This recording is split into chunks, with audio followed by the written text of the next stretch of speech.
Sophie! Gwendolyn and Gabe are moving in with Garrison. I don't think it's a good idea.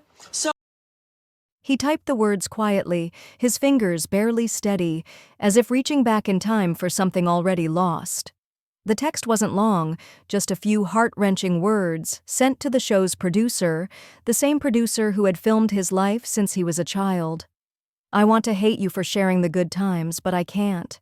I miss these days. That was Garrison's final known message before he took his own life.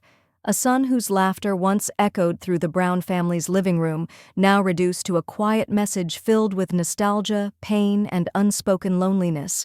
What do you say about a family that let this happen? What do you say about a father who chose fame over his own child? About a network that kept the cameras rolling while a young man unraveled behind the scenes?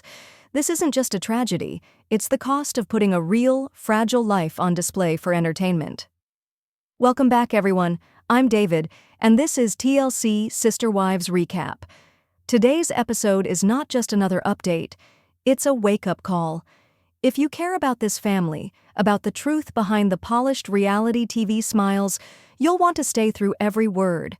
Please make sure to subscribe and hit the bell so you never miss a story the cameras won't show you. And I'd love to hear your thoughts. Drop a comment below as we talk about what really happened to Garrison.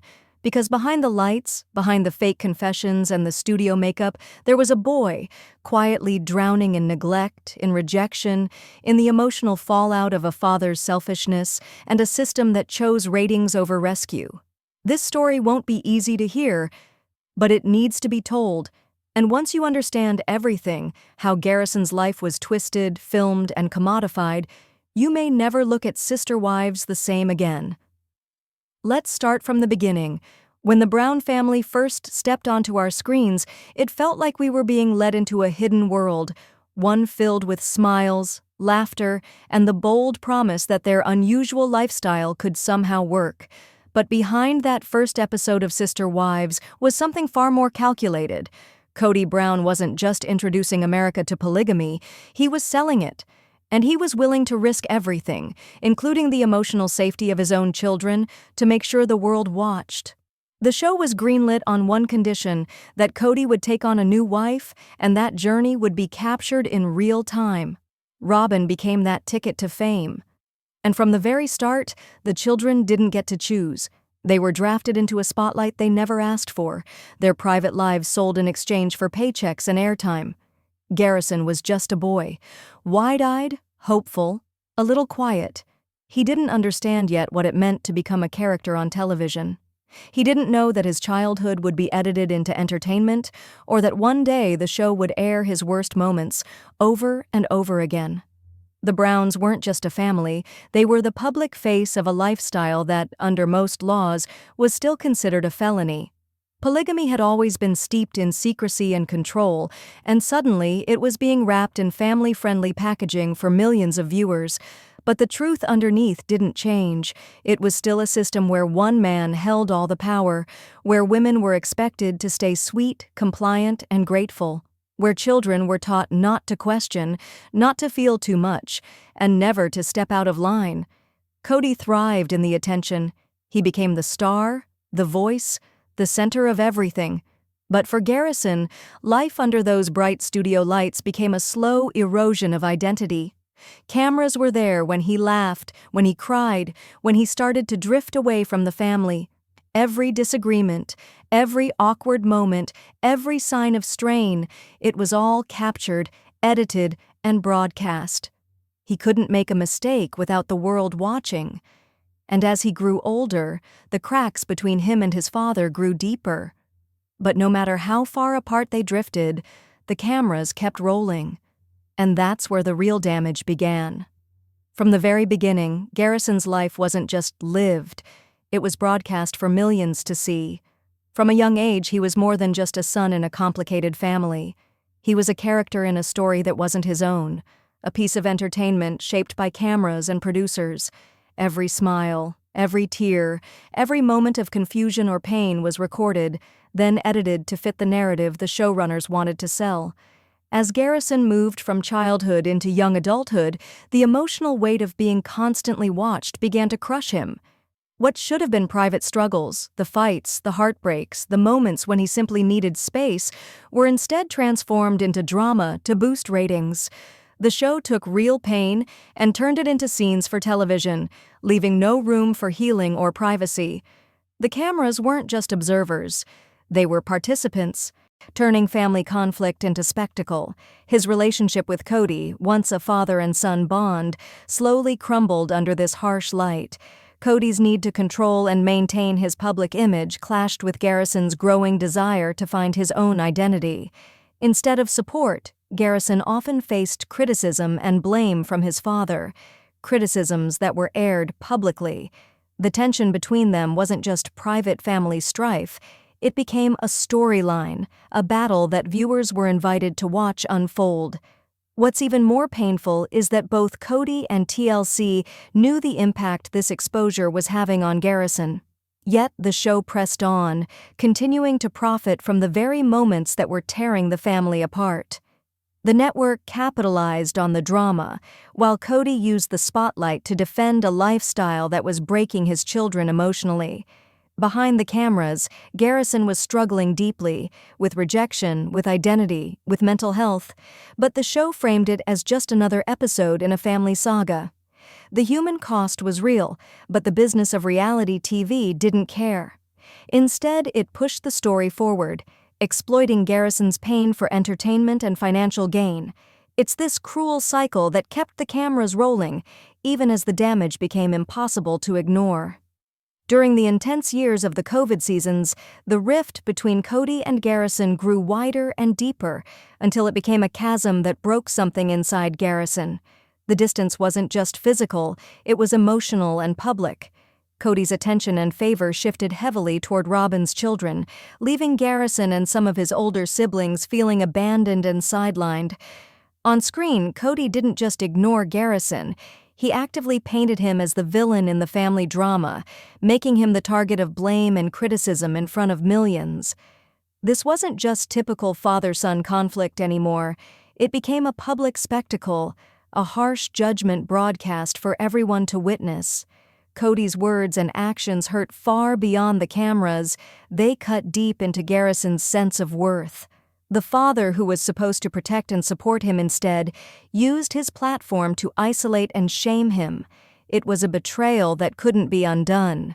Janelle, one of Kody's wives and Garrison's mother, often stood up for him behind the scenes and even on camera when she could. She tried to shield her son from some of the fallout, reminding the family and the viewers that Garrison was struggling and deserved compassion. But even her efforts couldn't erase the damage already done. The narrative was set, and the emotional scars were growing. Adding to this pain was the family's strict religious culture, which made it nearly impossible for Garrison to seek real help. Therapy and mental health care were seen as weaknesses or sins, something to avoid or hide. The fundamentalist beliefs taught that emotions were to be controlled, that dependence on outside help was a sign of spiritual failure. This stigma pushed Garrison into silence, trapping him in a cycle of shame and isolation. He was expected to be strong, obedient, and loyal, yet he felt rejected, misunderstood, and trapped by a system that didn't allow him to heal or grow on his own terms. The combination of public rejection, family drama, and cultural pressure created an unbearable weight that Garrison carried alone. It was a painful reality no child should have to face, especially not in the harsh glare of a reality TV spotlight. In the final days before Garrison's tragic passing, there was a message that haunts anyone who reads it. A text he sent to the show's producer that still echoes with raw pain and heartbreak. He wrote, "I want to hate you for sharing the good times, but I can't. I miss these days."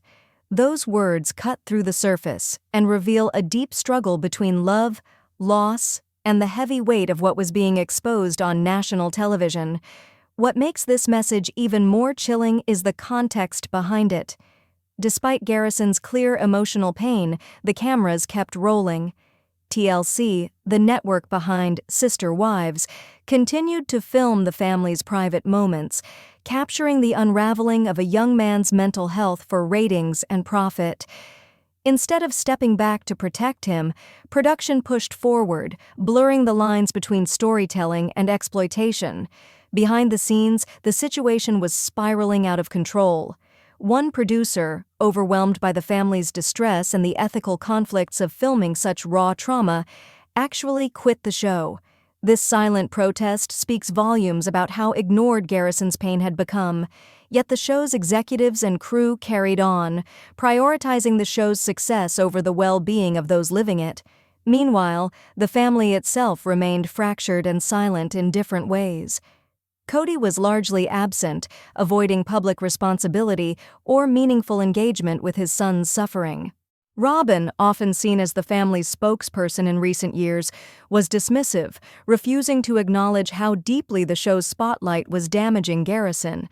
Their actions, or lack of them, only widened the divide, leaving Garrison increasingly isolated. What's worse is that even after his death, the focus seemed to shift away from mourning and healing toward controlling the family narrative and protecting reputations. The spiritual and patriarchal grip Kody held over the family lingered, dictating decisions about memorials and public statements. It was a heartbreaking testament to the lasting impact of the fundamentalist beliefs they lived by. Garrison's story is not just a tragic loss, it is a stark warning about the dangers of putting fame and control ahead of human dignity and care. The fallout from his passing reveals uncomfortable truths about a family and a network that profited from pain, and the cost was one boy's life. Even after Garrison was gone, the control didn't end. In fact, it tightened. Despite years of growing distance, emotional estrangement, and the cracks in their relationship, Kody Brown stepped forward to assert his authority over Garrison's funeral and the final decisions surrounding his passing. It was a haunting continuation of the same pattern of control and power that had defined their family dynamic for so long. A family built on strict, fundamentalist beliefs, where obedience and hierarchy ruled above all else. The tragedy isn't just that Kody was present at this moment. The real heartbreak lies in what this control represented. For Garrison, who had felt rejected, silenced, and even villainized by his father while alive, to have his death handled under the shadow of Kody's will was the ultimate betrayal. It's as if even in death, Garrison's identity and memory were manipulated to fit a narrative carefully crafted by his father's rigid authority. This grim reality reflects the deep indoctrination that Janelle and the others lived under, the unspoken rules of spiritual obedience that bind family members to the patriarch's power, regardless of their personal pain or fractured relationships. Janelle, despite her love for her children and attempts to shield them, was caught in this web too, compelled by belief systems that demanded loyalty above emotional truth. The cultural weight of these fundamentalist ideals kept everyone trapped, unable to break free even in moments when it was most desperately needed. What makes this all the more devastating is knowing how much Garrison struggled with his place in this family and faith. He was pushed aside, branded as the black sheep, and overshadowed by Kody's favoritism toward Robin's children. His efforts to find independence or voice his pain were crushed beneath the expectations of obedience and silence.